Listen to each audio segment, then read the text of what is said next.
Olá, tudo bem? Eu estou aqui na cidade de Tiatira e essa parte que você está vendo significa as ruínas da antiga cidade de Tiatira.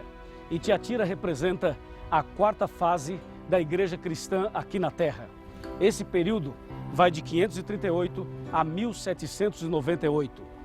Isso significa a era da apostasia, o período em que a verdade foi lançada por terra, o período em que a mentira prosperou e os cristãos foram perseguidos.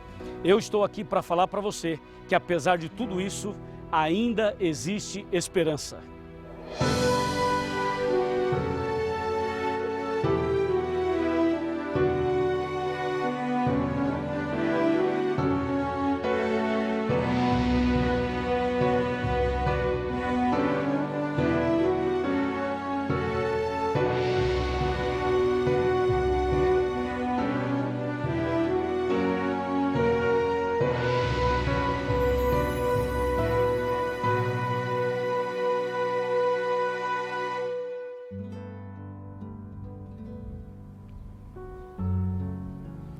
O período de Tiatira é bastante significativo, especialmente quando a gente olha as profecias do Apocalipse e também de Daniel.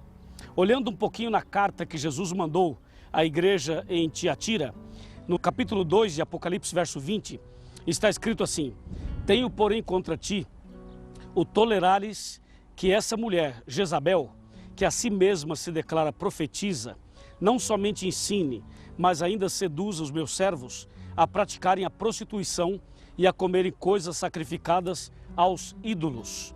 Você vê que na carta Jesus menciona Jezabel, menciona prostituição, menciona apostasia, menciona uma atitude, uma situação de rebeldia. Ou seja, é um período da era cristã em que as pessoas se afastaram dos princípios da palavra de Deus. E isso que a gente acabou de ler tem a ver com o que está escrito em Daniel 7:25. Eu convido você a abrir a Bíblia comigo em Daniel capítulo 7, para a gente dar uma olhadinha no verso 25, diz assim: proferirá palavras contra o Altíssimo, magoará os santos do Altíssimo, e cuidará em mudar os tempos e a lei. E os santos lhe serão entregues nas mãos por um tempo, 2 tempos e metade de um tempo. Em outras palavras, a igreja seria perseguida, a igreja verdadeira seria perseguida e a igreja falsa dominaria. Apocalipse, quando fala da Jezabel, tem essa conexão direta com Daniel e também com Apocalipse 17 e ainda Apocalipse 13. Nesse texto de Daniel 7:25 diz que eles cuidariam em mudar os tempos e a lei. Você sabe, a lei de Deus tem 10 mandamentos, como está em Êxodo capítulo 20. Mas o que aconteceu? Bom, os 10 mandamentos em Êxodo capítulo 20 são claros, mas nós sabemos que nesse período de Tiatira, eles mexeram no 2º mandamento, no 4º mandamento e no 10º mandamento. Tiraram a mensagem e o mandamento que fala das imagens, mexeram e alteraram o mandamento que manda guardar o sábado e colocaram o domingo no lugar e dividiram o 10º mandamento em 2. Acredita nesse absurdo? Pois foi exatamente isso que aconteceu, mexendo nos princípios da palavra de Deus. Por isso que Tiatira é o período da apostasia, é o período da escuridão espiritual, é o período em que Satanás estabeleceu o seu trono, é o período em que a igreja verdadeira teve que fugir para o deserto e a igreja falsa de Apocalipse 17 assumiu o controle e dominou. Foi também o período da supremacia papal. O período em que a igreja romana assumiu o controle e sob o comando do Pontífice Máximo, então acabou perseguindo os cristãos, queimando Bíblias e destruindo pessoas sinceras e inocentes. Em Apocalipse 12, fala de uma outra mulher. Essa é a mulher pura, a mulher fiel. E você sabe que mulher em Apocalipse significa igreja, significa um movimento religioso. Aqui em Apocalipse 12, versículo 1, fala: viu-se um grande sinal no céu, a saber, uma mulher vestida do sol, com a lua debaixo dos pés e uma coroa de 12 estrelas na cabeça. E no verso 6 fala assim: a mulher fugiu para o deserto, onde lhe havia Deus preparado lugar, para que nele a sustentem durante 1260 dias. esse texto está conectado também com o mesmo período da Tiatira, ou seja, da fase de Tiatira. Porque, na verdade, Tiatira é um período que tem bastante coisas envolvidas. Inclusive, aconteceu o período da Idade Média aqui também. Ou seja, durante o período de Tiatira, Deus fez uma intervenção. Porque se Deus não fizesse uma intervenção, Satanás faria coisas piores do que fez.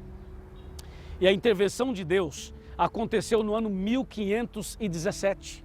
Esse foi o ano em que Deus levantou Martinho Lutero, um monge da Igreja Católica. E esse homem, usado por Deus, deu início ao movimento de reforma. Ele começou a pregar o texto bíblico como ele é. Ele começou a ensinar a justificação pela fé e começou o processo de restauração da verdade. Então, nós afirmamos nesse estudo, nesse programa, que de fato, de verdade, ainda existe esperança. Mas, para você saber mais um pouco sobre esse assunto, eu quero te fazer um convite. Vamos comigo para Roma, porque eu quero lhe mostrar em Roma alguns detalhes importantes. Então vem comigo fazer uma viagem até a cidade de Roma.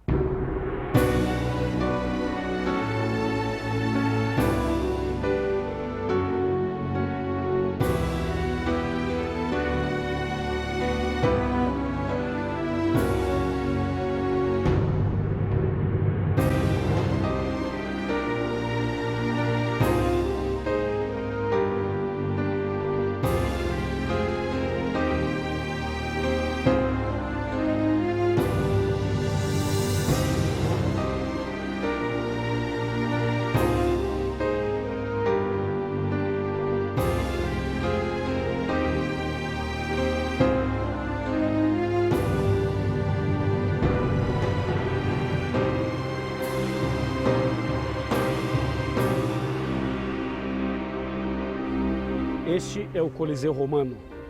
Aqui aconteceram muitas coisas impressionantes. Hoje não, hoje você vê muitas pessoas para lá e para cá, se tornou um lugar turístico. Vem gente do mundo inteiro para cá. Mas um dia, esse lugar foi palco de muita dor, de muita perseguição, muito sangue derramado e muito ódio contra a palavra de Deus, contra a Bíblia Sagrada.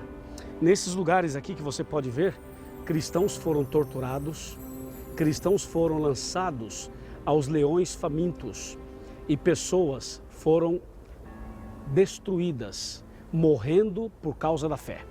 Tudo isso fez parte do período da igreja chamado Tiatira, que vai de 538 a 1517 e depois um período mais até 1798. Tudo isso tem a ver com o cumprimento da profecia de Daniel 7:25, Daniel 8, verso 12, quando diz que Satanás jogaria a verdade por terra, quando diz que os cristãos seriam perseguidos por um tempo, 2 tempos e metade de um tempo. Isso também aparece em Apocalipse 12, verso 6, quando mostra que a igreja verdadeira fugiu para o deserto. E ela fugiu durante 1260 dias proféticos, justamente por causa de perseguições como essas que aconteceram aqui. E você sabe, né? Essa perseguição acabou, mas num futuro bem próximo ela vai voltar. Por isso, devemos estar preparados e devemos saber que tanto naquele tempo de Tiatira, da Idade Média, quanto hoje, Deus sempre teve e continua tendo uma igreja, um povo fiel, pessoas que são capazes de dar a vida pelo Evangelho, de dar a vida pela Palavra de Deus. Então, nós estamos seguros de que na Bíblia Sagrada, na Palavra de Deus, ainda existe esperança para mim, para você e para toda a humanidade.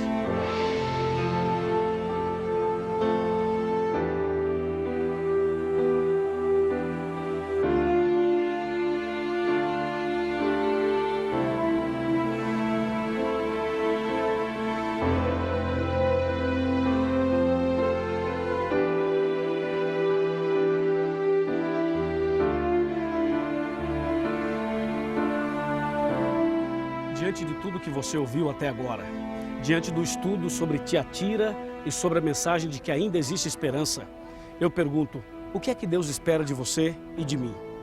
Olhando para esse Coliseu e vendo o que aconteceu com pessoas que foram mortas e entregaram suas vidas para conseguirem manter a chama da verdade acesa, eu pergunto, o que é que passa em sua cabeça e no seu coração? Com certeza, Deus deseja que você tome uma decisão, uma atitude ao lado da palavra de Deus.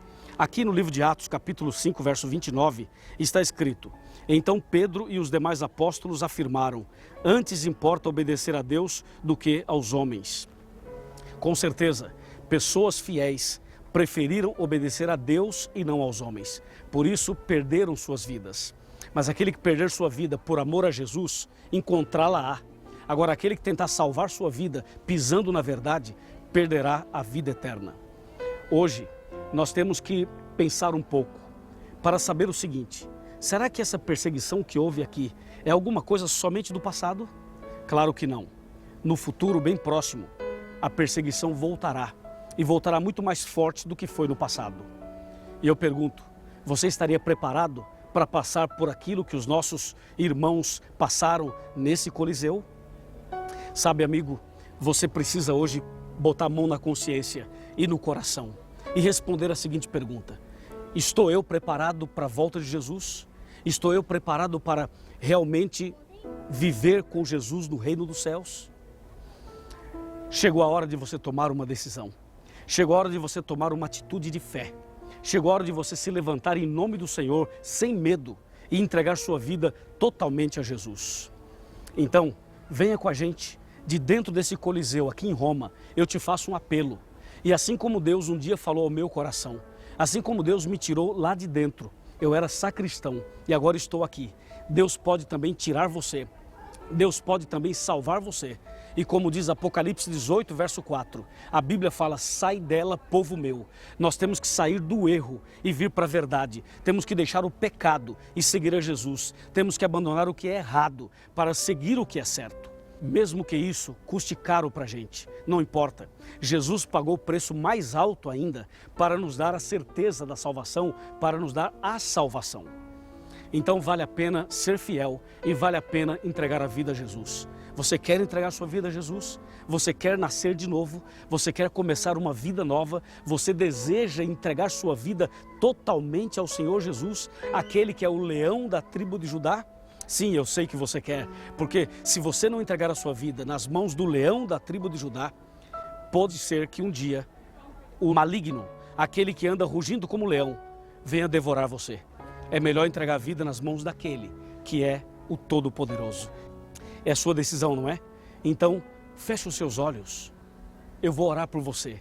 E depois da oração, procure a Igreja Adventista do Sétimo Dia e diga assim: o pastor Luiz Gonçalves me fez um convite, eu aceitei, eu estou aqui. Eu quero fazer parte da Igreja Adventista, eu quero fazer parte da Igreja verdadeira. Faça isso depois da oração. Feche os seus olhos, vamos orar. Senhor nosso Deus, obrigado por essa linda decisão. Obrigado por Tua palavra. Obrigado por sabermos que ainda existe esperança. Eu entrego em Tuas mãos este homem, esta mulher, esta família, esse casal e essa decisão que acabou de ser tomada. E que um dia, quando Jesus voltar, nós estejamos juntos, eu e essa pessoa estejamos juntos para sempre no Teu reino. Em nome de Jesus. Amém. Que o Senhor te abençoe e te guarde. Que o Senhor faça resplandecer seu rosto sobre ti e tenha misericórdia de ti, de ti. Que o Senhor sobre ti levante o seu rosto e te dê